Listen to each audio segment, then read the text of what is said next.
Number 3. Chelsea Smuck grew up in Columbus, Ohio. When she was 16, she gave birth to her first child, a son. This was followed by another son 2 years later, and then a daughter 2 years after that. In 2009, when she was 20, she married Oscar Martinez and took his last name. 6 years later, their marriage had lost its spark. Chelsea was lonely, and she felt like a single parent because Oscar worked nights at McDonald's. On July 31st, 2015, Chelsea went missing from their home in Columbus. The car wasn't at their home, so at first, Oscar assumed that she would be back at any time. Chelsea had run off before, but she always returned home after a few days. Oscar thought that she was just visiting a friend in Akron. But then on August 1st, her family saw a Facebook posting saying she planned to kill herself with cyanide. So her family reported her disappearance to the police. 2 days later, the police in Rice County, Minnesota found her car. It was in the parking lot of a park near Faribault, Minnesota, which is about 766 miles from Columbus. The car looked like it had been parked there for several days. The police ran the plates and discovered that the car belonged to Chelsea, and she was missing.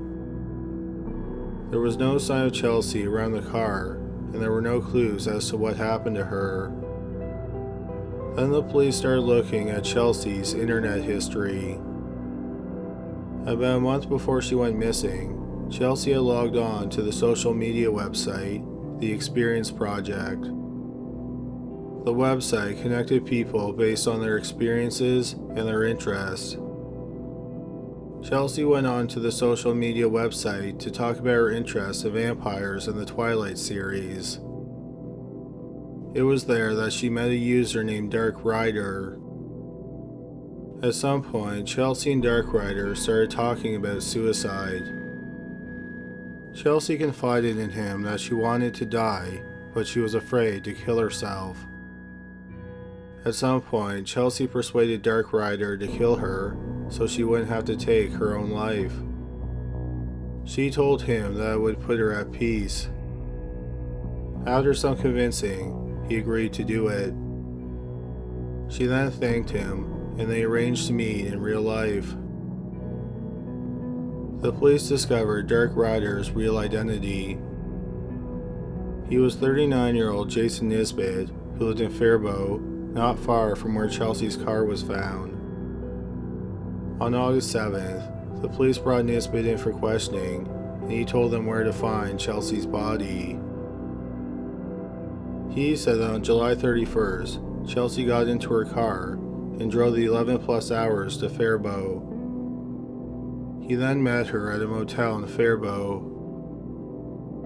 The next day, in their own cars, they drove to the park.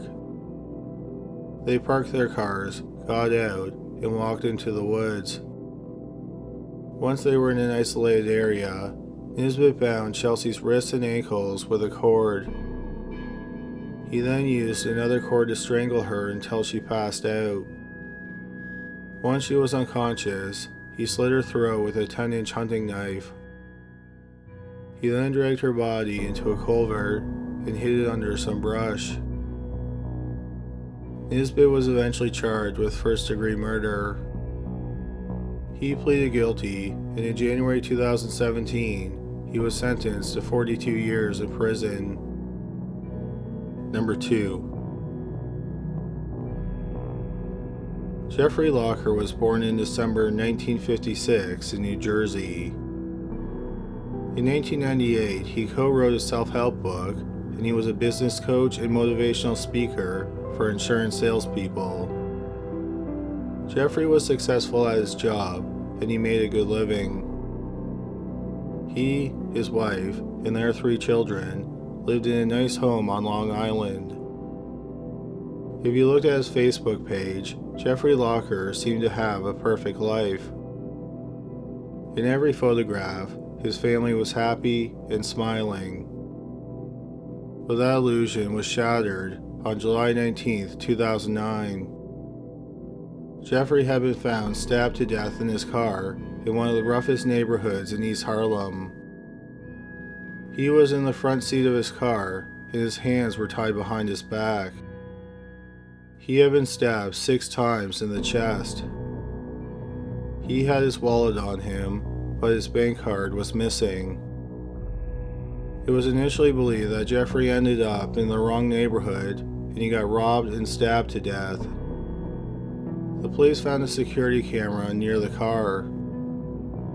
They saw a man getting in and out of the car around the time that they thought that Jeffrey was murdered. They also interviewed a store owner who said that Jeffrey came in and bought condoms shortly before he was killed. The police thought that Jeffrey might have been looking for a sex worker and he was killed by a mugger instead. But then the police couldn't find any evidence that he actually bought the condoms. 2 detectives went to Jeffrey's home and told his family that he had been stabbed to death. Both detectives noticed that the family acted oddly when they were told the news. The detectives said that the family didn't seem shocked or upset that Jeffrey had been murdered. After they found out that Jeffrey had been killed, his only daughter, who was a teenager, said she was going back to bed. The weirdness of the case grew when the police made an arrest. A man named Kenneth Miner had used Jeffrey's bank card to withdraw $1,100. He was identified through the ATM's camera and he was arrested. At the police station, the detectives told Miner that they knew he killed Jeffrey. But then Miner told them a strange story about what happened on the day that Jeffrey was killed. Miner said that he was an alcoholic, and on the day of the murder, he was selling drugs on a street corner in Harlem. Miner said that Jeffrey drove by him several times and then parked his car. Miner got the sense that he wanted something, so he went over to his car and asked Jeffrey what he wanted. Jeffrey told him that he wanted a gun. Miner told him to get lost because he thought he was a cop. Jeffrey drove off, but he came back a few minutes later. Miner approached the car again and asked Jeffrey why he wanted the gun. Jeffrey said that he wanted Miner to shoot him. Miner thought that he could swindle some money out of Jeffrey without having to shoot him. He asked Jeffrey for $60 so he could buy a gun. Jeffrey gave him the money and his phone number. Jeffrey told him to phone him when he had the gun. Instead of buying the gun, Miner used the money to get drunk and high on crack. A few hours after getting the money, Miner called Jeffrey and told him he couldn't get a hold of a gun, but told him they should meet up again. Jeffrey agreed to meet up.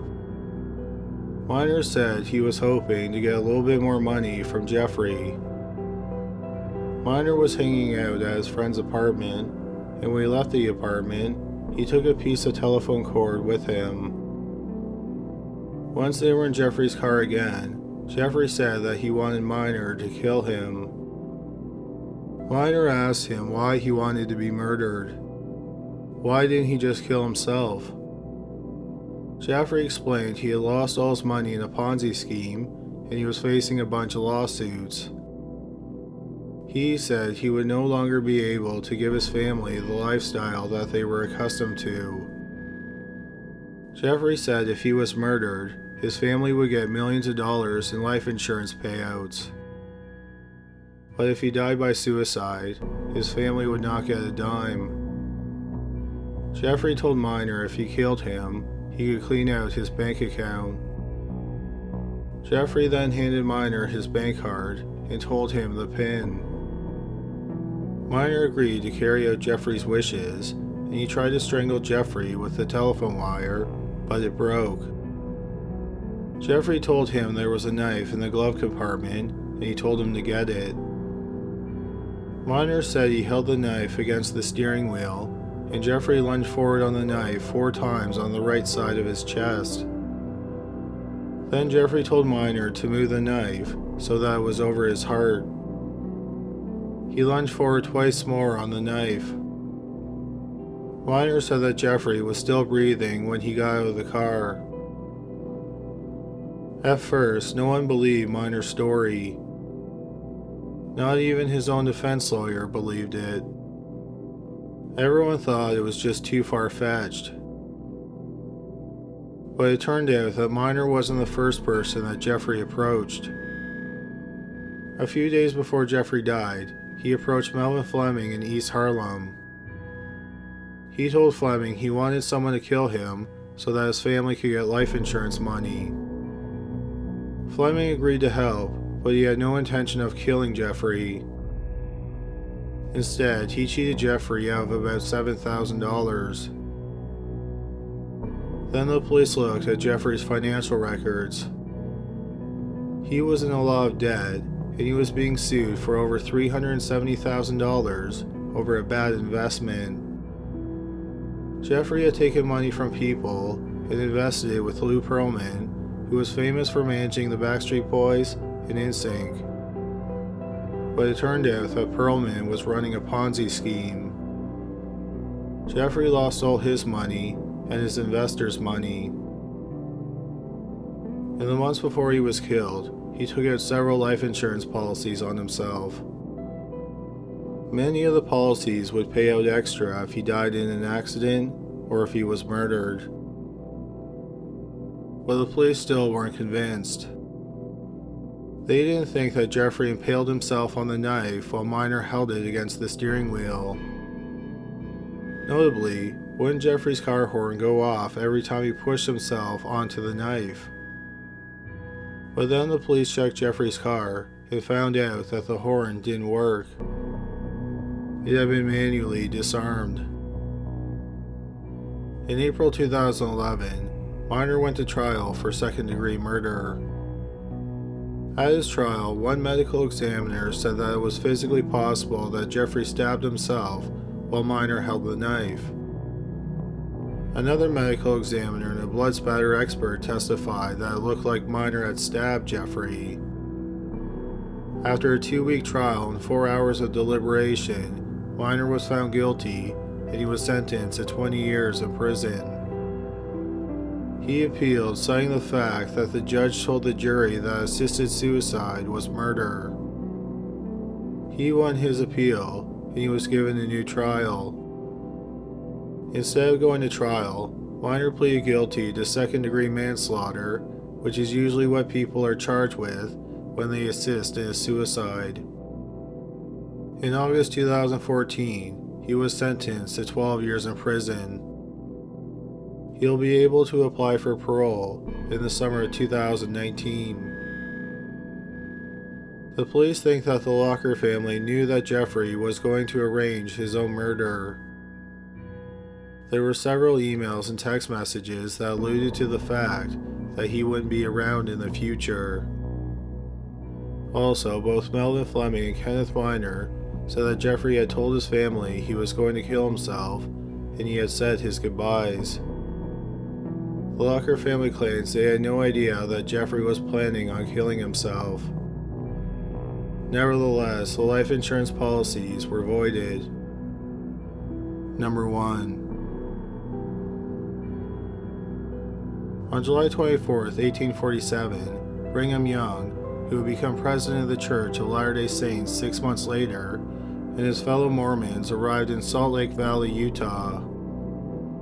2 days later, Young and 7 other men climbed to the top of a foothill to survey the land. From that vantage point, they laid out plans for what would become Salt Lake City. Young bestowed the foothill with the name Ensign Peak. Today, the hill is a popular hiking area, and it still holds significance in Mormonism. On Easter Sunday, 1902, some teenagers were hiking on the western slope of Ensign Peak in an area known as Hell's Hollow. The boys happened upon a pile of stones that seemed to be blocking off the entrance of a cave. They were curious, so they started to take some of the stones down. When they did, they were hit with a terrible smell. They looked inside and saw the dead body of a man. They alerted the police, who arrived a short time later. They were able to identify the body as 62-year-old Samuel Collins. Collins was born in Ireland, and at some point, he immigrated to the United States. He fought in the Civil War with a regiment out of New York. In the 1890s, he moved from New York to Salt Lake City, where he worked as a miner and a night watchman. When Collins' body was found, he was nude and his hands and wrists were bound. His throat had been slit and his jugular was cut. The doctor who examined the body thought that he had bled to death within seconds of being cut. At first, the police thought that Collins had killed himself. They looked at his bank records and they thought he was having financial problems.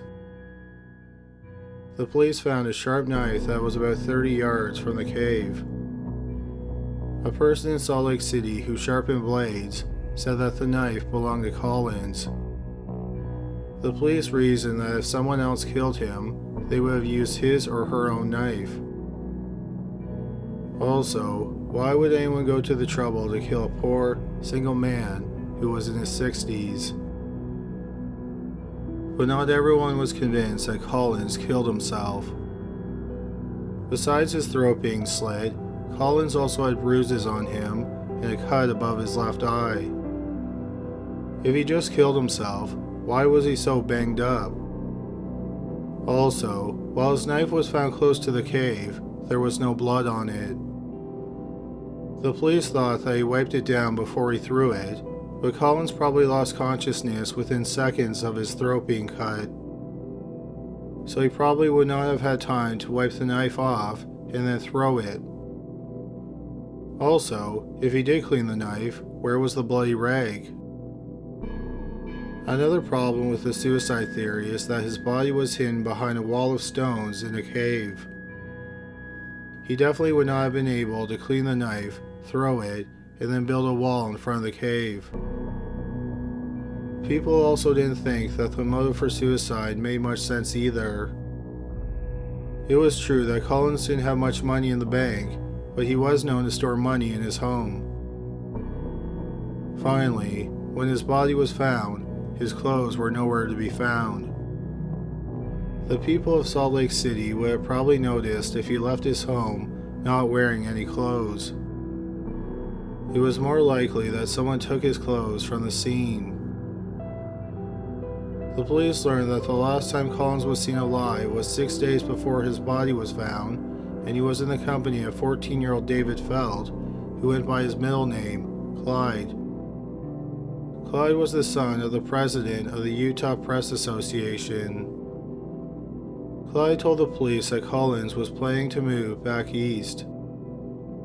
Clyde said that Collins gave him his watch to remember him by, and he gave another boy $5. Clyde said the last time he saw Collins, he was going to the peak to look at the valley one last time.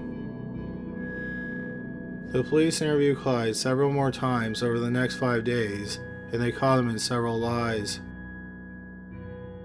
On April 4th, about 11 days after Collins died, the police confronted the 14-year-old boy and accused him of killing Collins. Without any signs of remorse, Clyde said that he slit Collins' throat with a straight razor. He said that Collins begged him to do it. It turned out that Clyde and two of his friends, Henry Potts and Clyde Woodward, were involved in a sexual relationship with Collins. In exchange for sexual favors, Collins would give the boys money and gifts. The three boys said that they really liked spending time with Collins. Nearly every night, one of them would spend the night with him. But Collins was worried that someone would find out that he was sexually abusing the 14-year-old boys. So he asked the boys to kill him, but none of them took him seriously. Then on March 24th, 1902, Collins asked Clyde to come for a walk with him up to Hell's Hollow. Once they got to the cave, Collins said that he had money hidden inside, and he told Clyde to come into the cave with him. Once they were inside the cave, Collins begged Clyde to kill him. Collins promised him $5 if he did it. First, Collins took off his clothes. Collins had hidden some rope in the cave. He wrapped it around his ankles and his wrists. He then convinced Clyde to tie some knots in the rope. Then he told Clyde to use a straight razor and pull it across his throat. Clyde did as he was told. After cutting Collins' throat, Clyde wiped down the razor and he took $5 from the dead man's pants. He then started to build a wall in front of the cave. But he became frightened and he left before finishing the job. After he left the hill, he hid Collins' clothes.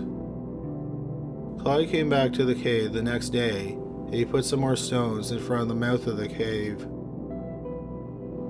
The story of a man in his 60s having sex with 3 teenage boys that resulted in a consensual homicide committed by a 14-year-old boy shocked the people of Salt Lake City. Clyde's bedroom was searched, and his father found 11 dime store novels.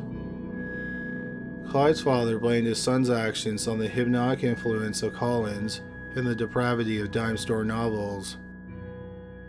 The people of Salt Lake City believe the father's assessment.